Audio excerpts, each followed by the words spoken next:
প্রিয় বন্ধুরা, আজকে আমি তোমাদের মাঝে ইমাম গাজ্জালী রহমতুল্লাহি আলাইহির একটা গল্প নিয়ে হাজির হলাম। ভিডিওটি না টেনে পুরোটা শোনার অনুরোধ থাকল। এক ব্যক্তি জঙ্গলে হাঁটছিলেন। হঠাৎ দেখলেন এক সিংহ তার পিছু নিয়েছে। তিনি প্রাণ ভয়ে দৌড়াতে লাগলেন। কিছু দূর গিয়ে একটি পানিহীন কুয়া দেখতে পেলেন। তিনি চোখ বন্ধ করে দিলেন ঝাঁপ। পড়তে পড়তে তিনি একটি ঝুলন্ত দড়ি দেখে তা খপ করে ধরে ফেললেন এবং ওই অবস্থায় ঝুলে রইলেন। উপরে চেয়ে দেখলেন কুয়ার মুখে সিংহটি তাকে খাওয়ার অপেক্ষায় দাঁড়িয়ে আছে। নিচে চেয়ে দেখলেন বিশাল এক সাপ তার নিচে নামার অপেক্ষায় চেয়ে আছে।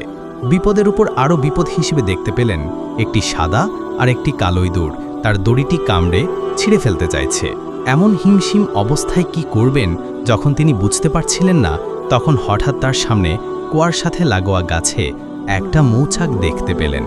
তিনি কি মনে করে সেই মৌচাকের মধুতে আঙ্গুল ডুবিয়ে তা চেটে দেখলেন।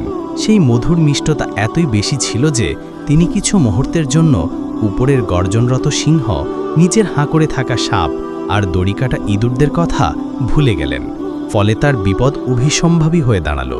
ইমাম গাজ্জালী এই গল্পের ব্যাখ্যা দিতে গিয়ে বলেন, এই সিংহটি হচ্ছে আমাদের মৃত্যু, যে সর্বক্ষণ আমাদের তাড়িয়ে বেড়াচ্ছে।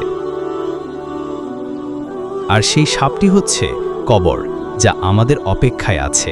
দড়িটি হচ্ছে আমাদের জীবন, যাকে আশ্রয় করেই বেঁচে থাকা। আর সাদা ইঁদুর হলো দিন আর কালো ইঁদুর হলো রাত, যারা প্রতিনিয়ত ধীরে ধীরে আমাদের জীবনের আয়ু কমিয়ে দিয়ে আমাদের মৃত্যুর দিকে নিয়ে যাচ্ছে। আর সেই মৌচাক হলো দুনিয়া, যার সামান্য মিষ্টতা পরখ করে দেখতে গেলেও আমাদের এই চতুর্মুখী ভয়ানক বিপদের কথা ভুলে যাওয়াটা বাধ্য।